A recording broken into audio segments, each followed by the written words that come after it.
ಕಿಡ್ನಿಯ ಒಂದು ಯೂನಿಟ್ಗೆ ಸಾಧಾರಣ 1,000ದಿಂದ 1,00,000ವರೆಗೆ ನಿದ್ರೆ ಮಾಡುವ ಯೂನಿಟ್ಗಳಿವೆ. ಅವುಗಳನ್ನು ನೀವು ಯಾವಾಗಲೂ ಬೇಕಿದ್ರೆ ಅದು ರಿಸರ್ವ್ ಫೋರ್ಸ್ ನಾಗಿ. ಈಗ ಪೊಲೀಸ್ನವರು ಸಾಧಾರಣ ದಿವಸದಲ್ಲಿ ಗಲಾಟೆ ಇಲ್ಲದಲ್ಲಿ 100 ಜನ ಪೊಲೀಸ್ನವರು ಸಾಕಾದ್ರೆ, ಗಲಾಟೆ ಇದ್ರೆ 10,000 ಪೊಲೀಸ್ ಬೇಕಿದ್ರೆ ನಮ್ಮ ಹತ್ರ 10,000 ರಿಸರ್ವ್ ಪೊಲೀಸ್ ಇರಬೇಕು. ಹಾಗೆ ಈ ಪೊಲೀಸ್ ಕಿಡ್ನಿಯಲ್ಲಿ ತುಂಬಾ ಉಂಟು. ಹಾಗಾಗಿ ಯಾರು ಹೆದರುದು ಬೇಡ. ನನಗೆ ಸ್ವಲ್ಪ ಕಿಡ್ನಿಯಲ್ಲಿ ಸಿಕ್ ಬಂದ ಕೂಡ ನನ್ನ ಕಿಡ್ನಿ ಫೇಲ್ ಆಗ್ತದೆ, ಹಾಗೆ ಆಗ್ತದೆ ಅಂತ ಜೀವ ತೆಕೊಳ್ಳೋದು ಬೇಡ. ಯಾಕಂದ್ರೆ ಅಲ್ಲಿ ಬೇಕಾದಷ್ಟು ಈ ಒಂದು ದೇಹವನ್ನು ಮಾಡುವಾಗ ಮನುಷ್ಯನ ದೇಹ ಏನು ಅಂದ್ರೆ ಅದೊಂದು ಅದ್ಭುತ. ದಿವಸ ಹೋದಾಗೆ ನನಗೆ ಅದರ ವಿಸ್ಮಯ ಆಗ್ತದೆ ಅದನ್ನು ಹೇಳಿಸುವಾಗ. ನಾನೀಗ ಸಾಧಾರಣ 60 ವರ್ಷದಿಂದ ಈ ಮನುಷ್ಯನ ದೇಹವನ್ನು ತಿಳ್ಕೊಳ್ಳುವಂತ ಪ್ರಯತ್ನ ಮಾಡ್ತಾ ಇದ್ದೇನೆ. ಇವತ್ತಿಗೂ ನಾನು ಇನ್ನೂ ವಿದ್ಯಾರ್ಥಿಯಾಗಿಯೇ ಇದ್ದೇನೆ. ಇನ್ನೂ ತಿಳ್ಕೊಳ್ಳಿಕ್ಕೆ ನಾನು ಎಷ್ಟು ತಿಳ್ಕೊಂಡದಕ್ಕಿಂತ ಹೆಚ್ಚಿಗೆ ತಿಳ್ಕೊಳ್ಳಿಕ್ಕೆ ಉಂಟು. ಈಗ ನನಗೊಂದು ಗೊತ್ತಾಗ್ತದೆ, ನಾನು ಕಾಲೇಜಿನಲ್ಲಿ ಶಾಲೆಯಲ್ಲಿ ಹೇಳಿಕೊಟ್ಟದ್ದೆಲ್ಲ ತಪ್ಪು, ಅದನ್ನೆಲ್ಲ ನಾನು ಮರ್ತು ಬಿಡಬೇಕು, ಹೊಸ್ತನ್ನು ಕಲಿಬೇಕು ಅಂತ. ಇದು ಈಗಿನ ಕಾಲದಲ್ಲಿ ಜನ ಎಣಿಸಿಕೊಳ್ಳುವುದಿಲ್ಲ. ಜನ ತುಂಬನೇ ಹೆದರ್ತಾರೆ. ಹಾಗೇನಿಲ್ಲ. ಈ ಹಾರ್ಟ್, ಈ ಮೆದುಳು, ಇದೆಲ್ಲ ಒಂದೇ ಕಣದಿಂದ ಬಂದದ್ದು, ಒಂದೇ ಕಣದಿಂದ. ಅದರ ಅರ್ಥ ಕಿಡ್ನಿಯಲ್ಲಿರುವ ಕಣಗಳು, ಈಗಿನ ಕಣಗಳು, ಮೆದುಳಿನಲ್ಲಿರುವ ಕಣಗಳು ಒಂದೇ ಜೀನೋಮ್ ಇರ್ಬೋದು. ಈ ಒಂದು ಕಣ ನಾವು ತಾಯಿಯ ಹೊಟ್ಟೆಯಲ್ಲಿ ಆದ ದಿವಸ ಒಂದು ಕಣ, ಅದಕ್ಕೆ ಹೇಳೋದು ಝೈಗೋಟ್ ಅಂತ. ಅದು ಡಿವೈಡ್ ಆಗುವಾಗ ಈಗ 1,120 ಟ್ರಿಲಿಯನ್ ಕಣ ಉಂಟು ನನ್ನ ದೇಹದಲ್ಲಿ. ಈ ಒಂದೊಂದು ಕಣ ಕೂಡ ಒಂದು ಮನುಷ್ಯ. ಪ್ರತಿ ಮನುಷ್ಯನಿಗೆ ಬುದ್ಧಿವಂತಿಕೆ ಉಂಟು. ಆ ಪ್ರತಿ ಮನುಷ್ಯನ ತನ್ನನ್ನು ಬದುಕಿಸಲಿಕ್ಕೆ ಪ್ರಯತ್ನ ಮಾಡ್ತಾನೆ. ಹಾಗಿರುವ ಕಿಡ್ನಿಯಲ್ಲಿ ಬಿಲಿಯಾಂತರ ಟ್ರಿಲಿಯಾಂತರ ಕಣಗಳಿವೆ. ಅವುಗಳಿಗೆ ಹೇಳೋದು ನೆಫ್ರಾನ್ಸ್ ಅಂತ. ಈ ಪ್ರತಿಯೊಂದಕ್ಕೂ ಒಂದು ಬುದ್ಧಿವಂತಿಕೆ ಉಂಟು. ಅದು ಸುಲಭದಲ್ಲಿ ಸಾಯುವುದಿಲ್ಲ, ಸುಲಭದಲ್ಲಿ ಹಾಳಾಗುವುದಿಲ್ಲ. ಆದಷ್ಟು ಕಾಯಿಲೆಗಳನ್ನು ದೂರ ಹಾಕ್ಲಿಕ್ಕೆ ನೋಡ್ತದೆ. ಹಾಗೆ ಮಾಡುವಂತಹ ಶಕ್ತಿಗೆ ಹೇಳುವುದು ರೋಗ ನಿರೋಧಕ ಶಕ್ತಿ ಅಂತ, ಇಮ್ಯೂನ್ ಸಿಸ್ಟಮ್ ಅಂತ. ಇದನ್ನು ಮೀರಿ ಕೆಲವು ಸಲ ಇದು ಆಕ್ಸಿಡೆಂಟ್. ಯಾರಿಗಾದ್ರೂ ಒಬ್ಬನಿಗೆ ಇವತ್ತು ಕಾಯಿಲೆ ಇದ್ರೆ, ಅಥವಾ ಕಿಡ್ನಿಯಲ್ಲಿ ಸ್ಟೋನ್ ಇದ್ರೆ, ಅಥವಾ ಕಿಡ್ನಿ ಫೇಲ್ ಆದ್ರೆ, ಅದು ಜಸ್ಟ್ ಚಾನ್ಸ್. ಅದನ್ನು ಹೇಳಲಿಕ್ಕೆ ಆಗುದಿಲ್ಲ. ಅದನ್ನು ತಡೆಯುತ್ತೇನೆ ನಾನು, ಅದು ಖಂಡಿತ ಮಾಡ್ತೇನೆ, ಹೀಗೆ ಆಗುದಿಲ್ಲ. ನೀವು ಹುಷಾರಿನಲ್ಲಿದ್ರೆ ಇವತ್ತು ಅದು ಇದು ಯಾರಿಗೂ ಅದನ್ನು ಕಂಟ್ರೋಲ್ ಮಾಡ್ಲಿಕ್ಕೆ ಆಗುದಿಲ್ಲ.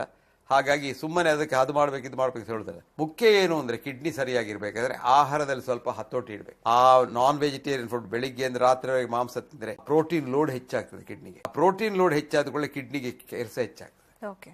ಹಾಗಾಗಿ ಆದಷ್ಟು ಮನುಷ್ಯರಿಗೆ ಇಷ್ಟು ನಾವು ಹೇಳಿದಷ್ಟು ಪ್ರೋಟೀನ್ ಬೇಡ. ಪಾಶ್ಚಾತ್ಯ ವೈದ್ಯಕೀಯ ವಿಜ್ಞಾನದಲ್ಲಿ ಮನುಷ್ಯನಿಗೆ 1 gram per kilogram body weight ಬೇಕು ಪ್ರೋಟೀನ್ ಅಂತ ಹೇಳ್ತಾರೆ. ಅಂದ್ರೆ ಈಗ ನಾನು 60 ಕಿಲೋಗ್ರಾಮ್ಸ್ ಇದ್ರೆ ನನಗೆ 60 ಗ್ರಾಮ್ಸ್ ಪ್ರೋಟೀನ್ ಬೇಕು ಅಂತ. ನಿಜವಾಗಿ ಬೇಡ. ಫರ್ದರ್ ರಿಸರ್ಚ್ ಅಷ್ಟು ನನಗೊಂದು 15 ಗ್ರಾಮ್ ಪ್ರೋಟೀನ್ ಸಿಕ್ಕಿದ್ರು ಸಾಕು. ಅದು ವೀಗಾನ್ಸಿಗೂ ಸಿಗ್ತದೆ. ಈ ಖಾಲಿ ಇದು ಹಸಿರು ಇದು ಎಲೆ ತಿನ್ನುವ ಪ್ರಾಣಿಗಳಿಗೂ ಅದು ಸಿಗ್ತದೆ.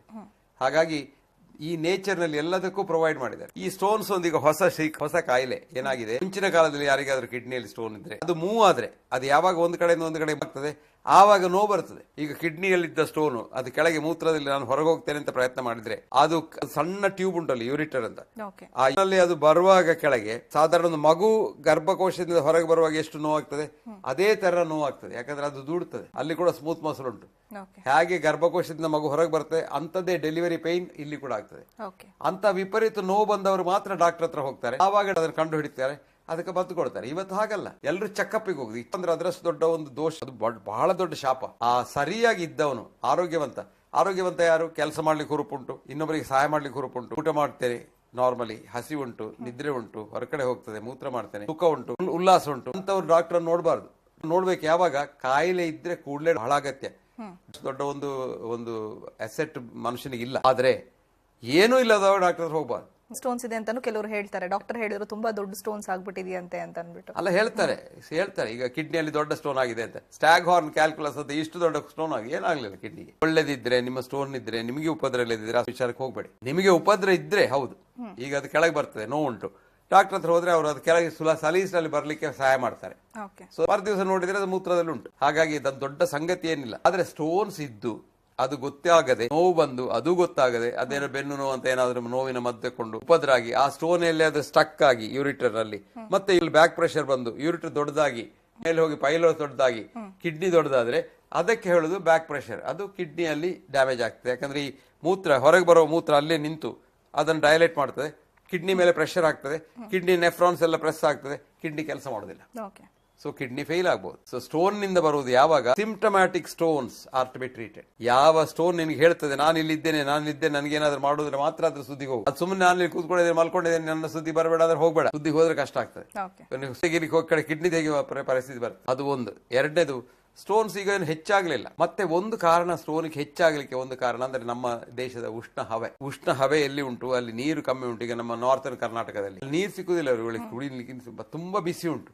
ಬೆವರಿ ಡಿಹೈಡ್ರೇಷನ್ ಆಗ್ತದೆ, ಅದು ಕೂಡಲೇ ಅದು ಸ್ಟೋನ್ ಫಾರ್ಮ್ ಆಗ್ತದೆ. ಈ ಸ್ಟೋನ್ ಫಾರ್ಮ್ ಆಗ್ಲಿಕ್ಕೆ ಬೇರೆ ಬೇರೆ ಸಿಟ್ರೇಟ್, ಆಕ್ಸಲೇಟ್ ಎಲ್ಲ ಕೆಮಿಕಲ್ಸ್ ಉಂಟು.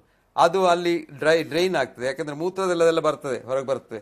ಅದು ಬಂದದ್ದು ಅದು ಸರಿಯಾಗಿ ಹೋಗದಿದ್ರೆ, ಮೂತ್ರ ನೀರಿಲ್ಲದಿದ್ರೆ ಅದು ಅಲ್ಲೇ ಕೂತ್ಕೊಂಡು ಸ್ಟೋನ್ ಆಗ್ತದೆ. ಓಕೆ. ಹಾಗಾಗಿ ಈ ಸ್ಟೋನ್ಗಳನ್ನು ಹೊರದ ಹಾಗೆ ಇರಬೇಕಾದ್ರೆ ದಿವಸಾಗ್ಲೂ ನೀರು ತೆಕ್ಕೊಳ್ಬೇಕು ಮನುಷ್ಯ ಬೇಕಾದಷ್ಟು. ಇದು ಒಂದು ದೊಡ್ಡ ಪ್ರಶ್ನೆ. ಯಾರ ಕೇಳಿದ ನನಗೆ, ಒಂದು ಮನುಷ್ಯನಿಗೆ ಒಂದು ದಿವಸಕ್ಕೆ ನೀರು ಎಷ್ಟು ಬೇಕು ಅಂತ. ನಾನು ಬಹಳ ರಿಸರ್ಚ್ ಮಾಡಿದೆ ನಮ್ಮ ಪಾಶ್ಚಾತ್ಯ ವೈದ್ಯಕೀಯದಲ್ಲಿ. ಎಲ್ಲಿ ನೋಡಿದ್ರು ಎಷ್ಟು ನೀರು ಬೇಕಂತಿಲ್ಲ, ಎಲ್ಲೂ ಮೆನ್ಷನ್ ಮಾಡಿ ಎಲ್ಲಿ ಮಾಡಲಿಲ್ಲ. ಅದಲ್ಲ, ನೀರು ಕುಡಿಯದೇ ಇದ್ದು ಜೀವ ಇದ್ದವರು ಇದ್ದಾರೆ. ಹಾಗಾಗಿ ಎಷ್ಟು ನೀರು ಬೇಕು ಅಂತ ನನ್ಗೆ ಗೊತ್ತಿಲ್ಲ. ಓಕೆ. ಇನ್ನೂ ರಿಸರ್ಚ್ ಮಾಡಿದೆ ನಾನು. ಕೊನೆಗೆ ನೋಡುವಾಗ ಸಾಮಾನ್ಯ ಅನುಭವದಲ್ಲಿ ಒಂದು ಎಕ್ಸ್ಪೀರಿಯನ್ಷಿಯಲ್ ನಾಲೆಜ್ ಅಂತ ಉಂಟು. ನನ್ನ ಅನುಭವ ಏನು ಅಂದ್ರೆ, ಯಾರು ತುಂಬಾ ನೀರು ಕಮ್ಮಿ ಕುಡಿತಾನೆ ಅವನಿಗೆ ಸ್ಟೋನ್ಸ್ ಹೆಚ್ಚಿಗೆ, ಓಕೆ. ಯಾರು ಬೇಕಾದಷ್ಟು ನೀರು ಕುಡಿತಾನೆ ಅವನು ತೊಂದರೆ ಇಲ್ಲ. ಇನ್ನು ಕೆಲವರು ತುಂಬಾ ನೀರು ಕುಡಿತಾರೆ, ಹೌದು, 3 ನನಗೆ litre, kidney 4 stone, litre 3 litre, ಲೆಕ್ಕದಲ್ಲಿ 4 ಲೀಟರ್, 5 ಲೀಟರ್ ಎಲ್ಲ ಕುಡಿತಾರೆ. ಇದು ಹಾಳು. ಅಲ್ಲಿ ಏನಾಗ್ತದೆ, ನೀರು ಹೆಚ್ಚಾಗಿ ಆ ರಕ್ತ ತೆಳ್ಳಗೆ ಆಗ್ತದೆ. ಓಕೆ. ಅದು ಬಹಳ ಹಾಳು, ಅದರಿಂದ ಆಪತ್ತುಂಟು. ಹಾಗಾಗಿ ನೀರು ತುಂಬಾ ಕುಡಿಯುವುದು ಕೂಡ ಅನಾಹುತ. ಅದಕ್ಕೆ ಹೇಳುದು ಮಿತದಿಂ ನವೀಕರಣ ಅಂತ. ನಾನು ರಫ್ಲಿ ನನ್ನ ಅನುಭವದಲ್ಲಿ, ನನ್ನ ಎಕ್ಸ್ಪೀರಿಯನ್ಸ್ ನಲ್ಲಿ ಒಂದು ಕನ್ಕ್ಲೂಷನ್ ಬಂದೇನೆ. ಒಂದು ಮನುಷ್ಯನಿಗೆ ಸಾಧಾರಣ 1 ಕಿಲೋಗ್ರಾಮ್ ವೆಯ್ಟಿಗೆ 30 ml ನೀರು ಬೇಕು ಒಂದು ದಿವಸಕ್ಕೆ. ಅಂದ್ರೆ ನೀನು 60 ಕಿಲೋಗ್ರಾಮ್ ಇದ್ರೆ ನಿನಗೆ ಸಾಧಾರಣ 2 ಲೀಟರ್ ನೀರು ಬೇಕು. ಆ ನೀರನ್ನು ಒಂದೇ ಸಲ ಕುಡಿಬೇಕು ಅಂತಿಲ್ಲ. ಕೆಲವರು ಇದ್ದಾರೆ ಬೆಳಿಗ್ಗೆ ಎದ್ದು ಎಲ್ಲ 2 ಲೀಟರ್ ನೀರು ಕುಡಿತೇನೆ ಅಂತ, ಅದು ಒಳ್ಳೇದಲ್ಲ. ಆವಾಗ ದಿವಸ ಇಲ್ಲ, ಆದಷ್ಟು ಸಂಜೆ ನಂತರ ಕುಡಿಯೋದನ್ನು ಕಮ್ಮಿ ಮಾಡಿದ್ರೆ ರಾತ್ರಿ ಮೂತ್ರ ಹೋಗೋದು ಕಮ್ಮಿ ಆಗ್ತದೆ. ಯಾಕಂದ್ರೆ ಮನುಷ್ಯನಿಗೆ ವಯಸ್ಸಾದ ಹಾಗೆ ರಾತ್ರಿಯಲ್ಲಿ ಆಗುವ ಮೂತ್ರ ಹೆಚ್ಚು, ಹಗಲಲ್ಲಿ ಆಗುವ ಮೂತ್ರ ಕಮ್ಮಿ ಆಗ್ತದೆ. ಸಣ್ಣ ವಯಸ್ಸಿನವರಿಗೆ ಹಗಲಲ್ಲಿ ಮೂತ್ರ ಹೆಚ್ಚಿಗೆ, ರಾತ್ರಿಯಲ್ಲಿ ಮೂತ್ರ ಕಮ್ಮಿ. ಹಾಗಾಗಿ ಎಳೆ ವಯಸ್ಸಿನವರು ಅಥವಾ ಯುವಕರು, ಯುವತಿಯರು ಇವರೆಲ್ಲ ರಾತ್ರಿಗೆ ಮೂತ್ರ ಮಾಡ್ಲಿಕ್ಕೆ ಹೇಳ್ಬೇಕು ಅಂತಿಲ್ಲ. ವಯಸ್ಸಾದ ನಂತರ 50 ವರ್ಷ ಆದ ನಂತರ ನಾಕ್ಟರ್ನಲ್ ಎನ್ಯೂರಿಸ್, ರಾತ್ರಿಗೆ ಆಗುವ ಮೂತ್ರ ಹಗಲಿಗೆ ಆಗುವ ಮೂತ್ರದಿಂದ ಹೆಚ್ಚು ಪ್ರಪೋರ್ಷನ್. ಹಾಗಾಗಿ ಸಂಜೆ ಆಗುವಾಗ ನೀನು ತುಂಬಾ ನೀರು ಕುಡಿದ್ರೆ ರಾತ್ರಿ ಆವಾಗ ಹೇಳ್ಬೇಕಾಗ್ತದೆ. ಸೊ ನೀರು ಕುಡಿಯುವುದನ್ನು ಕುಡಿಬೇಕು. ಅದನ್ನು ಕೆಲವರು ಹೇಳ್ತಾರೆ, ಊಟದೊಟ್ಟಿಗೆ ನಾನು ನೀರು ಕುಡಿಲಿಲ್ಲ, ಹೇಗೂ ಮಾಡ್ಬೋದು. ನಾನು ಏನ್ ಹೇಳ್ತೇನೆ ಅಂದ್ರೆ, ಊಟದ ಬೆಳಿಗ್ಗೆ ಒಂದು 2 ಗ್ಲಾಸ್ ನೀರು ಕುಡೀರಿ. ಅಲ್ಲಿ ಒಂದು 500 ml ಆಯ್ತು. ಒಂದು ಗ್ಲಾಸ್ ನಲ್ಲಿ 250 ಮಿಲಿಲೀಟರ್ ಅಂತ ತಗೊಳ್ಳುವ. 2 ಸಾಧಾರಣ ಸೈಜ್ ಗ್ಲಾಸ್ ನಲ್ಲಿ ಕುಡಿದ್ರೆ 500 ml ಆಯ್ತು. ಅದು ಒಳ್ಳೇದು, ಯಾಕಂದ್ರೆ ಸ್ವಲ್ಪ ಅಲ್ಲಿ ಬಲ್ಕ್ ಆಗಿ ಟಾಯ್ಲೆಟ್ಗೆ ಹೋಗ್ಲಿಕ್ಕೆ ಸುಲಭ ಆಗ್ತದೆ, ಅದು ದುಡುತ್ತೆ ಸ್ವಲ್ಪ. ಸೊ ಸಮಾಧಾನ ಆಗ್ತದೆ. ಅದ್ರ ನಂತರ ಆಹಾರ ತೆಕ್ಕೊಳ್ಳೋ ಮೊದಲು ಆಹಾರ ತೆಕ್ಕೊಂಡ ನಂತರ ಒಂದು ಗ್ಲಾಸ್ ಕುಡಿದ್ರೆ ಸಾಕಾಗ್ತದೆ. ಸಾಧಾರಣ 10 ಗ್ಲಾಸ್, 8 ರಿಂದ 10 ಗ್ಲಾಸ್ ಆಗ್ತದೆ ಸಾಮಾನ್ಯ ಜನರಿಗೆ ಪರ್ ಡೇ. ಇಷ್ಟು ನೀರು ಕುಡಿದ್ರೆ, ಇದರಲ್ಲಿ ಬಿಸಿಲು ಕಾಲದಲ್ಲಿ ತುಂಬಾ ಬೆವರಿದ್ರೆ ಇನ್ನೊಂದು 2 ಗ್ಲಾಸ್ ಹೆಚ್ಚು ಕುಡಿಬಹುದು. ನೀವು ತುಂಬಾ ಕಾಫಿ ಕುಡಿಯುವುದಿದ್ರೆ, ಈ ಕಾಫಿ ಡಯೂರಿಟಿಕ್, 1 ಕಪ್ ಕಾಫಿ ಕುಡಿದ್ರೆ 2 ಮೂತ್ರ ಹೆಚ್ಚಿಗೆ ಹೋಗ್ತದೆ.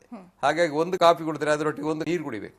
ಸೊ ಅದು ಕಾಂಪೆನ್ಸೇಟ್ ಆಗ್ತದೆ. ಅದು ಕಾಫಿ ಕುಡಿಯೋರಿಗೆ ಹೇಳಿದ್ನ. ಇನ್ನು ಕೆಲವರು ಇದ್ದಾರೆ ಬಿಯರ್ ಕುಡಿಯೋರು, ಅವರಿಗೆ ಹೆಚ್ಚು ನೀರು ಬೇಕು ಅಂತಿಲ್ಲ, ಯಾಕಂದ್ರೆ ನೀರದು ಅವ್ರು ಕುಡಿದು ಮೂತ್ರ ಮಾಡಿ ಒಂದು ಕ್ಲೀನ್ ಆಗಿದೆ ಅಂತ ಅವರಿಗೆ ಸ್ಟೋನ್ ಕೂಡ ಬರುವುದಿಲ್ಲ. ಸೊ ಸ್ಟೋನ್ ಬರದ ಹಾಗೆ ನೋಡ್ಲಿಕ್ಕೆ ಮೂತ್ರಕ್ಕೆ ನಾವು ಬೇಕಾದಷ್ಟು ನೀರು ಕೊಡಬೇಕು. ಎರಡನೇದು, ಏನು ತೊಂದರೆ ಇಲ್ಲ, ಇದ್ರೂ ಏನು ತೊಂದರೆ ಇಲ್ಲ.